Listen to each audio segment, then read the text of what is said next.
जय हम स्टार्ट करने जा रहे हैं साइंस के महत्वपूर्ण क्वेश्चनों का फास्ट रिवीजन, जो कि रेलवे एग्ज़ाम की दृष्टि से बहुत ही महत्वपूर्ण होगा।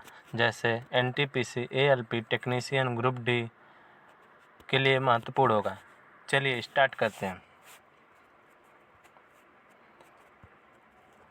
सबसे पहले हम जंतु कोशिका के बारे में अध्ययन करेंगे।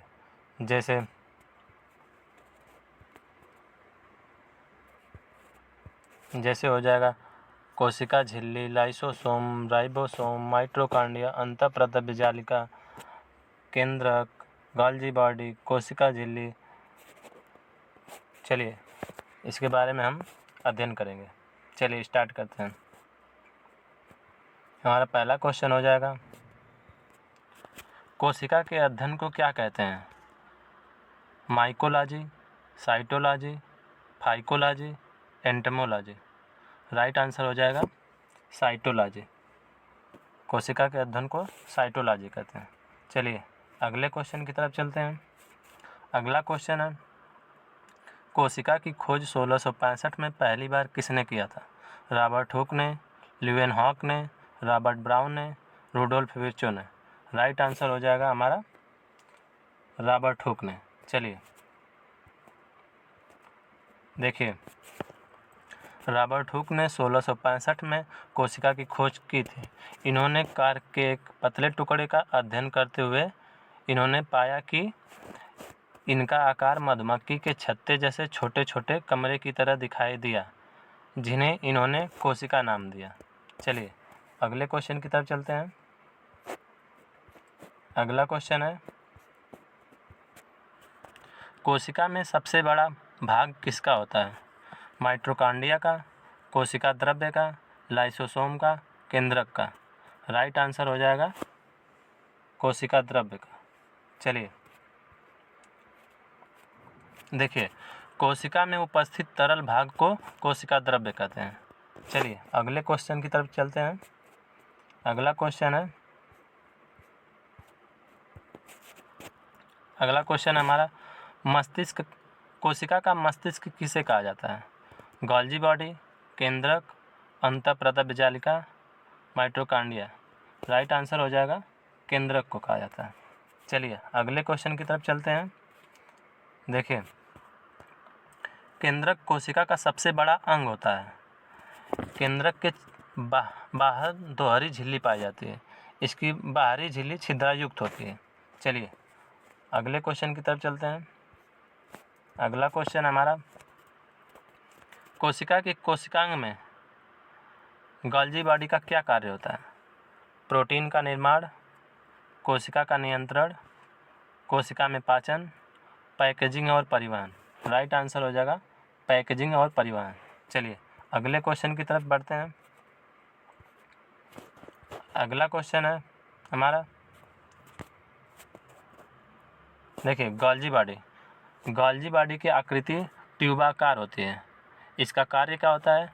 कोशिका में निर्मित वसा व प्रोटीन को एक कोशिका से दूसरे कोशिका में परिवहन करना। चलिए अगले क्वेश्चन की तरफ बढ़ते हैं। अगला क्वेश्चन है हमारा, कोशिका में अपशिष्ट पदार्थ का पाचन कौन करता है?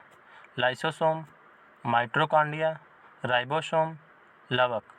राइट आंसर हो जाएगा लाइसोसोम। चलिए अगले क्वेश्चन की तरफ बढ़ते हैं। हमारा अगला क्वेश्चन है, एंडोप्लाज्मिक रेटिकुलम कितने प्रकार का होता है? 4 प्रकार का, 3 प्रकार का, 2 प्रकार का, इनमें से कोई नहीं। राइट आंसर हो जाएगा 2 प्रकार का। चलिए अगले क्वेश्चन की तरफ चलते हैं। अगला क्वेश्चन है हमारा, कोशिका की प्लाज्मा झिल्ली किससे बनी होती है?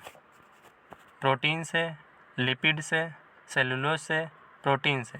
राइट आंसर हो जाएगा प्रोटीन और लिपिड दोनों से। चलिए अगले क्वेश्चन की तरफ चलते हैं।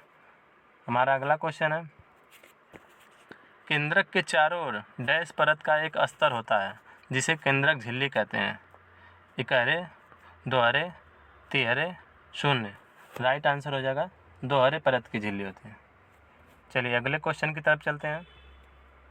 हमारा अगला क्वेश्चन है, डीएनए कोशिका के किस भाग में उपस्थित होता है? राइबोसोम में, माइटोकॉन्ड्रिया में, लाइसोसोम में, केंद्रक में। राइट आंसर हो जाएगा केंद्रक में। चलिए अगले क्वेश्चन की तरफ बढ़ते हैं।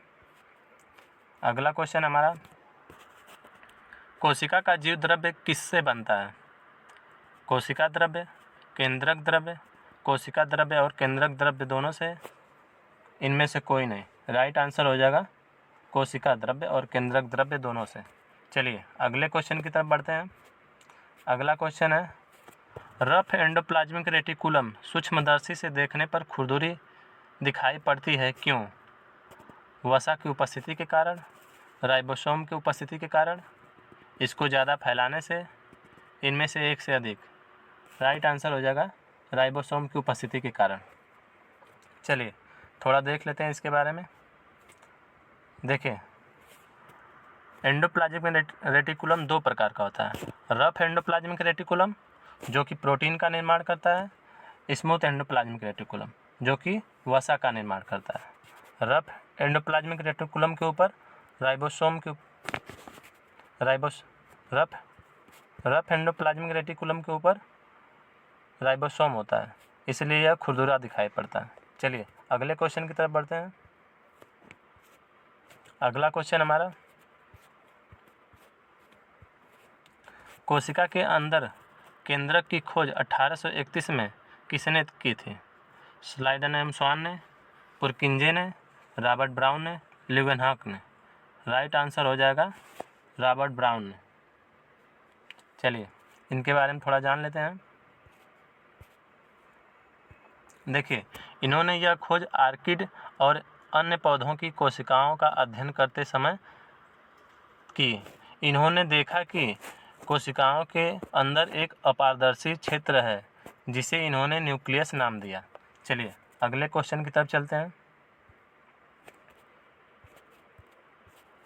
अगला क्वेश्चन हमारा, मानव कोशिका का मूलभूत ढांचा क्या कहलाता है?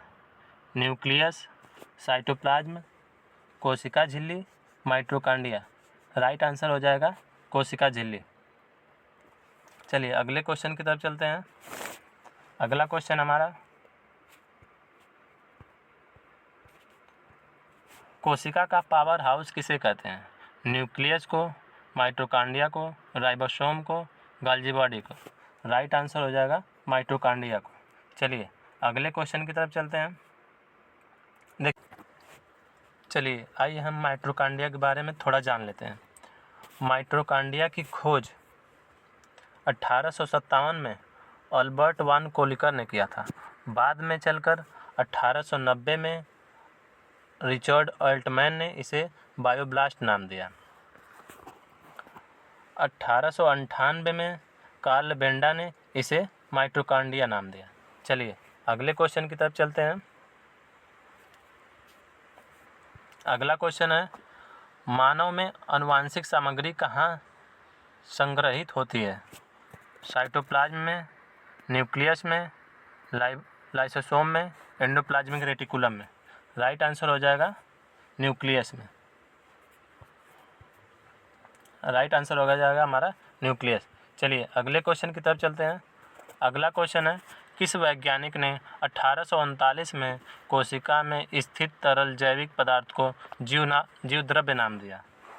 डुजार्डिन ने, जे.ई. पुरकिंजे ने, रुडोल्फ विर्चो ने, रॉबर्ट ब्राउन ने। राइट आंसर हो जाएगा जे.ई. पुरकिंजे ने। चलिए अगले क्वेश्चन की तरफ चलते हैं। अगला क्वेश्चन है हमारा, कोशिका का नियंत्रण केंद्र कौन सा अंगक है? Mitochondria, nucleus, ribosome, centriole. Right answer हो जाएगा न्यूक्लियस। चलिए अगले क्वेश्चन की तरफ चलते हैं। अगला क्वेश्चन हमारा, मानव कोशिका में कितने क्रोमोसोम होते हैं? 23, 46, 48, 44। राइट आंसर हो जाएगा 46। अगर जोड़े में पूछा जाए तो 23 जोड़े। चलिए अगले क्वेश्चन की तरफ चलते हैं। अगला क्वेश्चन हमारा, निम्नलिखित में से कौन सा मानव कोशिका का हिस्सा नहीं है? Cytoplasm, cell wall, nucleus, mitochondria. Right answer हो जाएगा सेल वॉल। सेल वॉल पादप कोशिका का भाग है, जंतु कोशिका का नहीं। चलिए अगले क्वेश्चन की तरफ चलते हैं। अगला क्वेश्चन हमारा, कोशिका में आरएनए का संश्लेषण कहाँ होता है? राइबोसोम में, न्यूक्लियस में, माइटोकॉन्ड्रिया में, गोल्गी बॉडी में। राइट आंसर हो जाएगा न्यूक्लियस में। चलिए अगले क्वेश्चन की तरफ चलते हैं। अगला क्वेश्चन हमारा, कोशिका का साइटोस्केलेटन किसके लिए जिम्मेदार है? ऊर्जा उत्पादन, कोशिका की संरचना एवं गति, प्रोटीन संश्लेषण, डीएनए प्रतिकृति। राइट आंसर हो जाएगा कोशिका की संरचना और गति। चलिए अगले क्वेश्चन की तरफ चलते हैं। अगला क्वेश्चन हमारा, मानव कोशिका में माइटोसिस का क्या उद्देश्य है? प्रजनन, वृद्धि और मरम्मत, ऊर्जा उत्पादन, प्रोटीन संश्लेषण। राइट आंसर हो जाएगा वृद्धि और मरम्मत। चलिए अगले क्वेश्चन की तरफ चलते हैं। अगला क्वेश्चन हमारा, कोशिका में मायोसिस प्रक्रिया कहाँ होती है? त्वचा कोशिकाओं में, यौन कोशिकाओं में, रक्त कोशिकाओं में, मांसपेशी कोशिकाओं में। राइट आंसर हो जाएगा यौन कोशिकाओं में, यानी जनन कोशिकाओं में। चलिए अगले क्वेश्चन की तरफ चलते हैं। अगला क्वेश्चन हमारा, निम्नलिखित में से कौन सा अंगक डबल झिल्ली से घिरा होता है? Ribosome, lysosome, mitochondria, Golgi body. Right answer हो जाएगा माइटोकॉन्ड्रिया। माइटोकॉन्ड्रिया और केंद्रक दोनों डबल झिल्ली से घिरे होते हैं। चलिए अगले क्वेश्चन की तरफ चलते हैं। अगला क्वेश्चन हमारा, कोशिका में कितने प्रकार के राइबोसोम पाए जाते हैं? राइट आंसर हो जाएगा, बताइएगा आप, राइट आंसर बताइएगा आप लोग। 1, 2, 3, 4। चलिए राइट आंसर हो जाएगा 2 प्रकार का। चलिए अगले क्वेश्चन की तरफ चलते हैं। अगला क्वेश्चन हमारा, कोशिका में लिपिड संश्लेषण का मुख्य स्थल कौन सा है? राइबोसोम, चिकनी endoplasmic reticulum, nucleus, Golgi body. Right answer हो जाएगा चिकनी एंडोप्लाज्मिक रेटिकुलम। चलिए अगले क्वेश्चन की तरफ चलते हैं। अगला क्वेश्चन हमारा, कोशिका में प्रोटीन संश्लेषण का मुख्य स्थल कौन सा है? राइबोसोम, चिकनी endoplasmic reticulum, nucleus, Golgi body. Right answer हो जाएगा राइबोसोम, क्योंकि राइबोसोम प्रोटीन का निर्माण करता है। चलिए अगले क्वेश्चन की तरफ चलते हैं। अगला क्वेश्चन है हमारा, कोशिका में क्रोमोसोम की संख्या को दुगुना करने की प्रक्रिया क्या कहलाती है? माइटोसिस, मायोसिस, डीएनए प्रतिकृति, प्रोटीन संश्लेषण। राइट आंसर हो जाएगा डीएनए प्रतिकृति। चलिए अगले क्वेश्चन की तरफ बढ़ते हैं।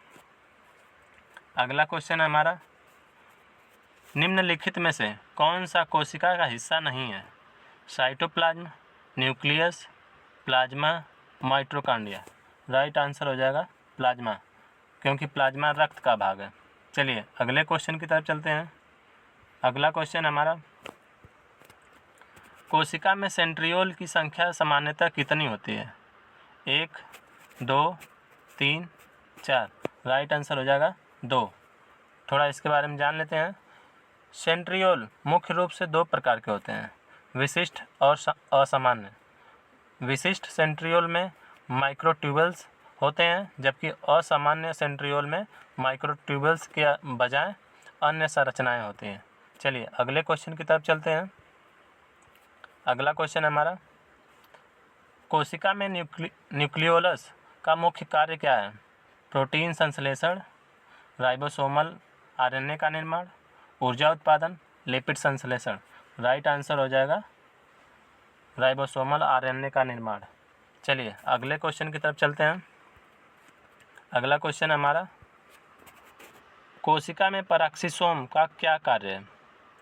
प्रोटीन संश्लेषण, लिपिड चयापचय और डिटॉक्सिफिकेशन, ऊर्जा उत्पादन, डीएनए प्रतिकृति। राइट आंसर हो जाएगा बी। राइट आंसर हमारा हो जाएगा बी, लिपिड चयापचय और डिटॉक्सिफिकेशन। चलिए अगले क्वेश्चन की तरफ चलते हैं। अगला क्वेश्चन हमारा, मानव कोशिका में कितने प्रकार के न्यूक्लिक एसिड पाए जाते हैं? 1, 2, 3, 4। राइट आंसर हो जाएगा 2 प्रकार के। 2 प्रकार के कौन कौन से हो जाएंगे? राइबोज न्यूक्लिक एसिड और डीऑक्सीराइबोज न्यूक्लिक एसिड, 2 प्रकार के होते हैं।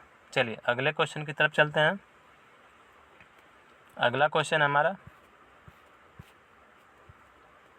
मानव कोशिका में कितने प्रकार के न्यूक्लिक एसिड पाए जाते हैं? सॉरी, क्वेश्चन रिपीट हो गया है, 2 प्रकार के। चलिए अगले क्वेश्चन की तरफ चलते हैं। अगला क्वेश्चन है, कोशिका में सक्रिय परिवहन के लिए क्या आवश्यक है? ATP, RNA, DNA, protein. Right answer हो जाएगा एटीपी। एटीपी का निर्माण माइटोकॉन्ड्रिया में होता है। चलिए अगले क्वेश्चन की तरफ चलते हैं। अगला क्वेश्चन है, कोशिका में साइटोप्लाज्म का मुख्य कार्य क्या है? आनुवांशिक सामग्री का भंडारण, कोशिकीय प्रतिक्रियाओं का स्थान प्रदान करना, ऊर्जा उत्पादन, प्रोटीन संश्लेषण। राइट आंसर हो जाएगा कोशिकीय प्रतिक्रियाओं का स्थान प्रदान करना। चलिए अगले क्वेश्चन की तरफ चलते हैं। अगला क्वेश्चन है हमारा, कोशिका में एटीपी का निर्माण कहाँ होता है? न्यूक्लियस में, माइटोकॉन्ड्रिया में, राइबोसोम में, लाइसोसोम में। राइट आंसर हो जाएगा माइटोकॉन्ड्रिया में। चलिए अगले क्वेश्चन की तरफ चलते हैं। अगला क्वेश्चन है हमारा, कोशिका में एमआरएनए का संश्लेषण कहाँ होता है? राइबोसोम में, न्यूक्लियस में, माइटोकॉन्ड्रिया में, गोल्जी बॉडी में। राइट आंसर हो जाएगा न्यूक्लियस में। चलिए अगले क्वेश्चन की तरफ चलते हैं। अगला क्वेश्चन हमारा, मानव कोशिका में सबसे छोटा अंगक कौन सा है? राइट आंसर हो जाएगा, राइट आंसर आप लोग बताइएगा, ribosome, lysosome, mitochondria, nucleus. Right answer हो जाएगा राइबोसोम। चलिए अगले क्वेश्चन की तरफ चलते हैं। अगला क्वेश्चन हमारा, लाइसोसोम को आत्मघाती थैली क्यों कहा जाता है? यह कोशिका को मार देता है, यह अपशिष्ट पदार्थों को पचाता है, यह ऊर्जा उत्पादन करता है, यह डीएनए को नष्ट करता है।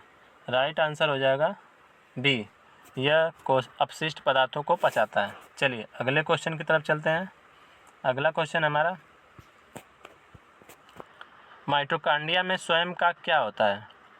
RNA, DNA, protein, lipid. Right answer हो जाएगा डीएनए। डीएनए होता है और राइबोसोम भी होता है खुद का, जिससे वह खुद का प्रोटीन निर्माण करता है। चलिए अगले क्वेश्चन की तरफ चलते हैं। अगला क्वेश्चन हमारा, माइटोकॉन्ड्रिया में कौन सी प्रक्रिया होती है? प्रकाश संश्लेषण, कोशिका श्वसन, प्रोटीन संश्लेषण, लिपिड संश्लेषण। राइट आंसर हो जाएगा कोशिकीय श्वसन। चलिए अगले क्वेश्चन की तरफ चलते हैं। अगला क्वेश्चन है हमारा, साइटोप्लाज्म का क्या कार्य है? या फिर कह सकते हैं साइटोप्लाज्म क्या है? नाभिक के बाहर का क्षेत्र, नाभिक के अंदर का क्षेत्र, कोशिका झिल्ली, माइटोकॉन्ड्रिया। राइट आंसर हो जाएगा नाभिक के बाहर का क्षेत्र। चलिए अगले क्वेश्चन की तरफ चलते हैं। कोशिका झिल्ली की पारगम्यता को क्या कहते हैं? पूर्ण पारगम्य, अर्ध पारगम्य, अपारगम्य, सक्रिय पारगम्य। राइट आंसर हो जाएगा अर्ध पारगम्य। चलिए अगले क्वेश्चन की तरफ चलते हैं। अगला क्वेश्चन है हमारा, नाभिकीय झिल्ली कितने परतों वाली होती है? 1, 2, 3, 4। राइट आंसर हो जाएगा 2 प्रकार की। बाहरी झिल्ली छिद्रायुक्त होती है। चलिए अगले क्वेश्चन की तरफ चलते हैं। अगला क्वेश्चन है हमारा, कौन सा अंगक कोशिका में ऑक्सीजन का उपयोग करता है? माइटोकॉन्ड्रिया, राइबोसोम, गोल्जी बॉडी, नाभिक। राइट आंसर हो जाएगा माइटोकॉन्ड्रिया। चलिए अगले क्वेश्चन की तरफ चलते हैं। अगला क्वेश्चन है हमारा, कौन सा अंगक कोशिका में ग्लाइकोलाइसिस की प्रक्रिया को शुरू करता है? साइटोप्लाज्म, माइटोकॉन्ड्रिया, नाभिक, गोल्जी उपकरण। राइट आंसर हो जाएगा साइटोप्लाज्म। चलिए अगले क्वेश्चन की तरफ बढ़ते हैं। अगला क्वेश्चन है हमारा, कोशिका विभाजन के मुख्य प्रकार कौन से हैं? समसूत्री विभाजन और असूत्री विभाजन, समसूत्री विभाजन और अर्धसूत्री विभाजन, असूत्री विभाजन और अर्धसूत्री विभाजन, इनमें से कोई नहीं। राइट आंसर हो जाएगा बी, समसूत्री विभाजन और अर्धसूत्री विभाजन। कोशिका विभाजन दो प्रकार का होता है। चलिए अगले क्वेश्चन की तरफ चलते हैं। अगला क्वेश्चन हमारा, किस वैज्ञानिक ने जीव द्रव्य का नाम सारकोट दिया? फेलिक्स डुजार्डिन ने, जेई पुरकिंजे ने, रॉबर्ट ब्राउन ने, ल्यूवेनहॉक ने। राइट आंसर हो जाएगा फेलिक्स डुजार्डिन ने। चलिए अगले क्वेश्चन की तरफ बढ़ते हैं। देखिए दोस्तों, अब हम पादप कोशिका का क्वेश्चन लगाएंगे। इसके आगे सभी पादप कोशिका से क्वेश्चन संबंधित होंगे। चलिए अगले क्वेश्चन की तरफ चलते हैं। अगला क्वेश्चन है, पादप कोशिका की सबसे बाहरी परत कौन सी है? कोशिका झिल्ली, कोशिका भित्ति, केंद्रक, साइटोप्लाज्म। राइट आंसर हो जाएगा कोशिका भित्ति। चलिए अगले क्वेश्चन की तरफ चलते हैं। अगला क्वेश्चन हमारा, पादप कोशिका में कोशिका भित्ति का मुख्य घटक क्या है? Protein, lipid, cellulose, starch. Right answer हो जाएगा हमारा सेलुलोज। चलिए अगले क्वेश्चन की तरफ चलते हैं। अगला क्वेश्चन हमारा, निम्नलिखित में से कौन सा अंगक केवल पादप कोशिका में पाया जाता है? माइटोकॉन्ड्रिया, राइबोसोम, हरित लवक, लाइसोसोम। राइट आंसर हो जाएगा हरित लवक। हरित लवक केवल पादप कोशिका में पाया जाता है, जंतु कोशिका में नहीं।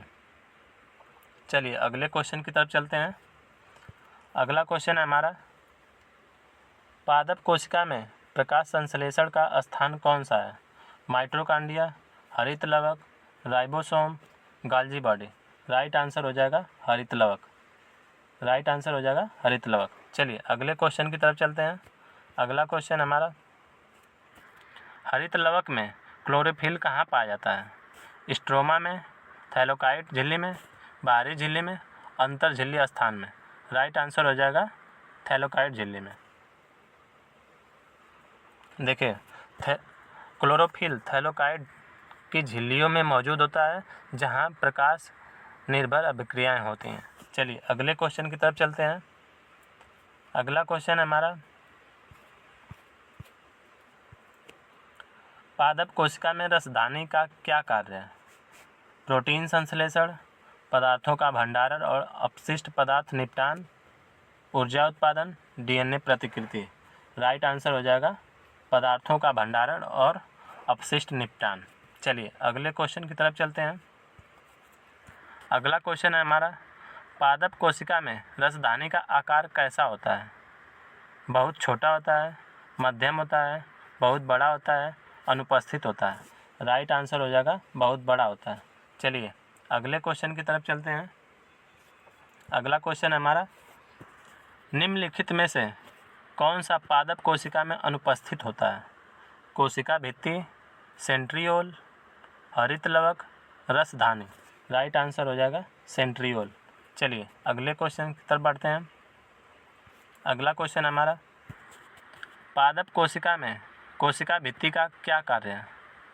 कोशिका को आकार और मजबूती प्रदान करना, प्रोटीन संश्लेषण, डीएनए संग्रहण, ऊर्जा उत्पादन।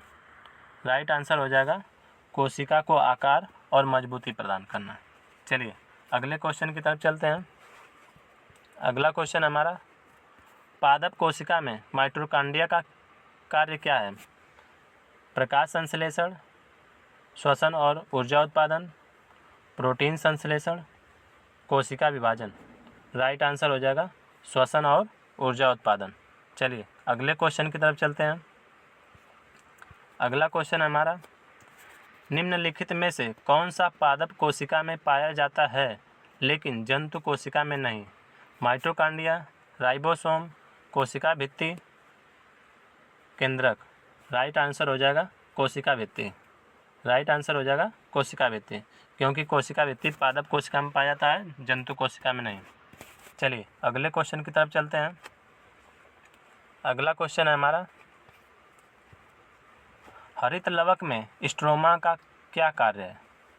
प्रकाश निर्भर अभिक्रियाएं, कैल्विन चक्र, प्रोटीन संश्लेषण, डीएनए प्रतिकृति। राइट आंसर हो जाएगा केल्विन चक्र। चलिए अगले क्वेश्चन की तरफ चलते हैं। अगला क्वेश्चन है हमारा, पादप कोशिका में प्लास्टिड कितने प्रकार के हैं? 1, 2, 3, 4। राइट आंसर हो जाएगा 3 प्रकार के। चलिए अगले क्वेश्चन की तरफ चलते हैं। अगला क्वेश्चन है हमारा, निम्नलिखित में से कौन सा प्लास्टिड फल और फूलों को रंग प्रदान करता है?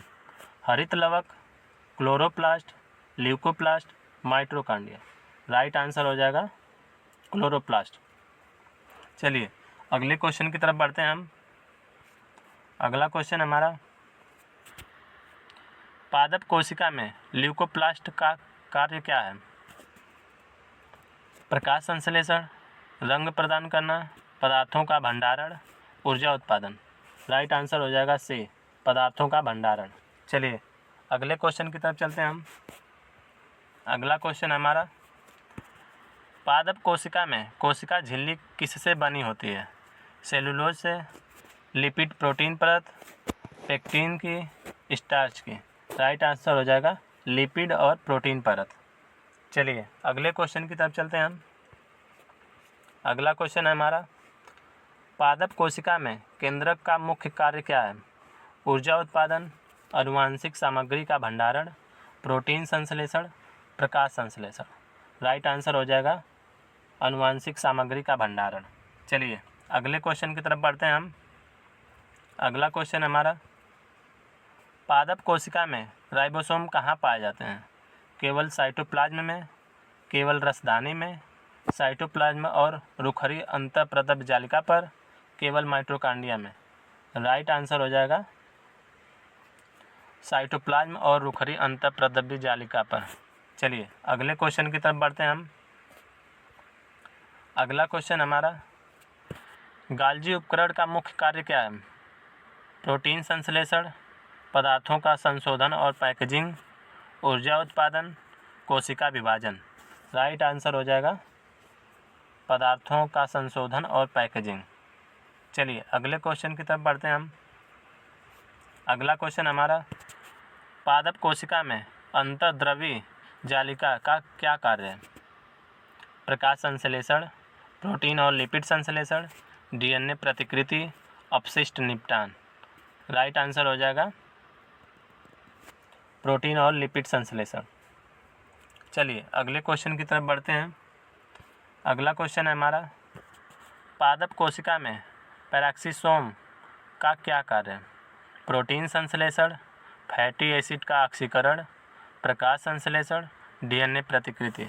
राइट आंसर हो जाएगा फैटी एसिड का ऑक्सीकरण। चलिए अगले क्वेश्चन की तरफ बढ़ते हैं। अगला क्वेश्चन है हमारा, पादप कोशिका में कोशिका द्रव्य का क्या कार्य है? आनुवांशिक सामग्री का भंडारण, कोशिका में अंगकों का निलंबन और रासायनिक अभिक्रियाओं का स्थल, प्रकाश संश्लेषण, कोशिका विभाजन। राइट आंसर हो जाएगा कोशिका के अंगकों का निलंबन और रासायनिक अभिक्रियाओं का स्थल। चलिए अगले क्वेश्चन की तरफ चलते हैं हम। अगला क्वेश्चन हमारा, निम्नलिखित में से कौन सा पादप कोशिका में पाया जाता है? लाइसोसोम, सेंट्रियोल, हरित लवक, ग्लाइक्सिसोम। राइट आंसर हो जाएगा हरित लवक। चलिए अगले क्वेश्चन की तरफ चलते हैं हम। अगला क्वेश्चन है हमारा, पादप कोशिका में ग्लाइक्सिसोम का क्या कार्य है? प्रकाश संश्लेषण, फैटी एसिड को शर्करा में परिवर्तन, प्रोटीन संश्लेषण, डीएनए प्रतिकृति।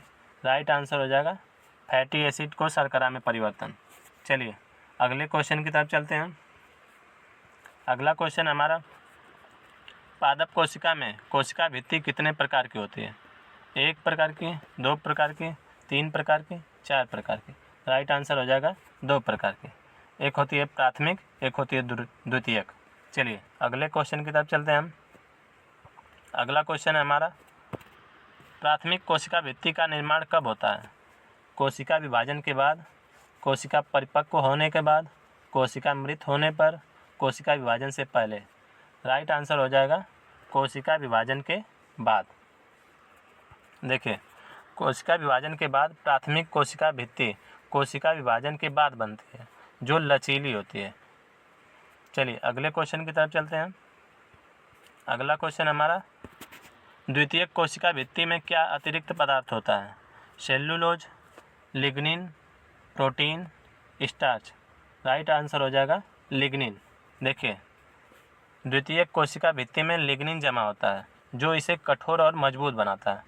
इसका एक पॉइंट याद रखिएगा, लिग्निन के कारण कठोर और मजबूत होता है। चलिए अगले क्वेश्चन की तरफ चलते हैं। अगला क्वेश्चन हमारा, निम्नलिखित में से कौन सा पादप कोशिका में अनुपस्थित होता है? Mitochondria, centriole, ribosome, Golgi body. Right answer हो जाएगा सेंट्रियोल। चलिए अगले क्वेश्चन की तरफ बढ़ते हैं। पादप कोशिका में कोशिका झिल्ली का मुख्य कार्य क्या है? कोशिका को आकार देना, पदार्थों का चयनात्मक परिवहन, प्रकाश संश्लेषण, प्रोटीन संश्लेषण। राइट आंसर हो जाएगा पदार्थों का चयनात्मक परिवहन। देखिए कोशिका झिल्ली अर्धपारगम्य होती है और पदार्थों के प्रवेश और निकास को नियंत्रित करती है। चलिए अगले क्वेश्चन की तरफ बढ़ते हैं। अगला क्वेश्चन है हमारा, हरित लवक में थाइलाकाइट का क्या कार्य है? केल्विन चक्र, प्रकाश निर्भर अभिक्रियाएं, प्रोटीन संश्लेषण, डीएनए प्रकृति। राइट आंसर हो जाएगा प्रकाश निर्भर अभिक्रियाएं। देखिए थाइलाकाइट में प्रकाश निर्भर अभिक्रियाएं होती हैं जो एटीपी और एनएडीपीएच उत्पन्न करते हैं। चलिए अगले क्वेश्चन की तरफ चलते हैं। अगला क्वेश्चन है हमारा, पादप कोशिका में रसधानी का पीएच कैसा होता है? अम्लीय होता है, क्षारीय होता है, उदासीन होता है, परिवर्तनशील होता है। राइट आंसर हो जाएगा अम्लीय होता है। चलिए अगले क्वेश्चन की तरफ चलते हैं। अगला क्वेश्चन है हमारा, निम्नलिखित में से कौन सा पादप कोशिका में पाया जाता है? सेंट्रियोल, लाइसोसोम, हरित लवक, ग्लाइक्सिसोम। राइट आंसर हो जाएगा हरित लवक। चलिए अगले क्वेश्चन की तरफ चलते हैं। अगला क्वेश्चन है हमारा, पादप कोशिका में माइक्रोट्यूबुल्स का कार्य क्या है? प्रोटीन संश्लेषण, कोशिका कंकाल और कोशिका विभाजन, प्रकाश संश्लेषण, ऊर्जा उत्पादन। राइट आंसर हो जाएगा कोशिका कंकाल और कोशिका विभाजन। देखिए माइक्रोट्यूबुल्स कोशिका के आकार को बनाए रखते हैं और कोशिका विभाजन में सहायता करते हैं। चलिए अगले क्वेश्चन की तरफ चलते हैं। अगला क्वेश्चन है हमारा, पादप कोशिका में राइबोसोम का आकार कितना होता है? 90S, 80S, 50S, 60S। Right answer हो जाएगा 80S। 80S भी होता है और 70S भी होता है। अगर 70S ऑप्शन में होता तो 70S भी होता है। चलिए अगले क्वेश्चन की तरफ चलते हैं। अगला क्वेश्चन है, पादप कोशिका में कोशिका भित्ति में प्लाज्मोडेस्माटा का क्या कार्य है? कोशिका को मजबूती देना, कोशिकाओं के बीच संचार, प्रकाश संश्लेषण, ऊर्जा उत्पादन। राइट आंसर हो जाएगा कोशिका के बीच संचार। देखिए प्लाज्मोडेस्माटा कोशिका भित्ति में छिद्र होते हैं जो कोशिकाओं के बीच पदार्थों और संकेतों के आदान प्रदान को सक्षम करते हैं। चलिए अगले क्वेश्चन की तरफ चलते हैं। अगला क्वेश्चन है हमारा, पादप कोशिका में कोशिका विभाजन में कौन सी संरचना महत्वपूर्ण है? सेंट्रियोल, माइक्रोट्यूबुल्स, लाइसोसोम, रसधानी। राइट आंसर हो जाएगा माइक्रोट्यूबुल्स। देखिए माइक्रोट्यूबुल्स कोशिका विभाजन के दौरान क्रोमोसोम को अलग करने में मदद करते हैं। चलिए अगले क्वेश्चन की तरफ चलते हैं। अगला क्वेश्चन हमारा, पादप कोशिका में कोशिका भित्ति का निर्माण कौन करता है? माइटोकॉन्ड्रिया, गोल्गी उपकरण, राइबोसोम, केंद्रक। राइट आंसर हो जाएगा गोल्गी उपकरण। देखिए गोल्गी उपकरण कोशिका भित्ति के लिए सेलुलोज अन्य पदार्थों को संश्लेषित और परिवहन करता है। चलिए अगले क्वेश्चन की तरफ चलते हैं। अगला क्वेश्चन है हमारा, पादप कोशिका में हरित लवक में डीएनए कहाँ पाया जाता है? स्ट्रोमा में, थाइलाकॉइड में, बाहरी झिल्ली, अंतर झिल्ली स्थान। राइट आंसर हो जाएगा स्ट्रोमा में। देखिए, हरित लवक में डीएनए स्ट्रोमा में पाया जाता है और इसे क्लोरोप्लास्ट डीएनए कहते हैं। चलिए अगले क्वेश्चन की तरफ चलते हैं। अगला क्वेश्चन हमारा, पादप कोशिका में कोशिका भित्ति किस पर निर्भर करती है? कोशिका के प्रकार पर, कोशिका की आकृति पर, दोनों पर, इनमें से कोई नहीं। राइट आंसर हो जाएगा दोनों पर, कोशिका के प्रकार और आकृति दोनों पर। चलिए अगले क्वेश्चन की तरफ चलते हैं। अगला क्वेश्चन हमारा, पादप कोशिका में रसदानी का झिल्ली क्या कहलाती है? टोनोप्लास्ट, प्लाज्मा झिल्ली, थाइलाकॉइड, न्यूक्लियर झिल्ली। राइट आंसर हो जाएगा टोनोप्लास्ट। चलिए अगले क्वेश्चन की तरफ चलते हैं। अगला क्वेश्चन हमारा, पादप कोशिका में कोशिका भित्ति का निर्माण किसके द्वारा होता है? प्रोटीन के द्वारा, पॉलीसेकेराइड, लिपिड, न्यूक्लिक अम्ल। राइट आंसर हो जाएगा पॉलीसेकेराइड। देखिए, कोशिका भित्ति मुख्य रूप से सेलुलोज, हेमीसेलुलोज और पेक्टिन जैसे पॉलीसेकेराइड से बनी होती है। चलिए अगले क्वेश्चन की तरफ चलते हैं। अगला क्वेश्चन हमारा, निम्नलिखित में से कौन सा पादप कोशिका में कोशिका विभाजन के लिए आवश्यक है? Centriole, microtubules, lysosome, रसदानी।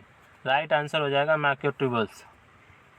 देखिए, माइक्रोट्यूबुल्स स्पिंडल तंतुओं का निर्माण करते हैं जो कोशिका विभाजन में क्रोमोसोम को अलग करते हैं। चलिए अगले क्वेश्चन की तरफ चलते हैं। अगला क्वेश्चन हमारा, पादप कोशिका में कोशिका भित्ति में छिद्रों को क्या कहते हैं? Plasmodesmata, tonoplast, thylakoid, cristae. Right answer हो जाएगा प्लाज्मोडेस्माटा। देखिए, प्लाज्मोडेस्माटा कोशिका भित्ति में छिद्र होते हैं जो कोशिकाओं के बीच संचार को सक्षम करते हैं। चलिए अगले क्वेश्चन की तरफ चलते हैं। अगला क्वेश्चन हमारा, पादप कोशिका में हरित लवक का रंग किसके कारण होता है? कैरोटीन, क्लोरोफिल, जैंथोफिल, सभी। राइट आंसर हो जाएगा क्लोरोफिल के कारण। चलिए अगले क्वेश्चन की तरफ चलते हैं। अगला क्वेश्चन हमारा, पादप कोशिका में कोशिका झिल्ली को क्या कहते हैं? टोनोप्लास्ट, प्लाज्मा झिल्ली, न्यूक्लियर झिल्ली, थाइलाकॉइड। राइट आंसर हो जाएगा प्लाज्मा झिल्ली। चलिए अगले क्वेश्चन की तरफ चलते हैं। अगला क्वेश्चन हमारा, पादप कोशिका में कोशिका भित्ति का निर्माण किस प्रक्रिया के दौरान होता है? कोशिका विभाजन, कोशिका वृद्धि, दोनों, कोई नहीं। राइट आंसर हो जाएगा दोनों, कोशिका विभाजन और कोशिका वृद्धि के दोनों के निर्माण से होता है। चलिए अगले क्वेश्चन की तरफ चलते हैं। अगला क्वेश्चन हमारा, अगला क्वेश्चन है और लास्ट क्वेश्चन है। पादप कोशिका में कोशिका भित्ति और कोशिका झिल्ली में मुख्य अंतर क्या होता है?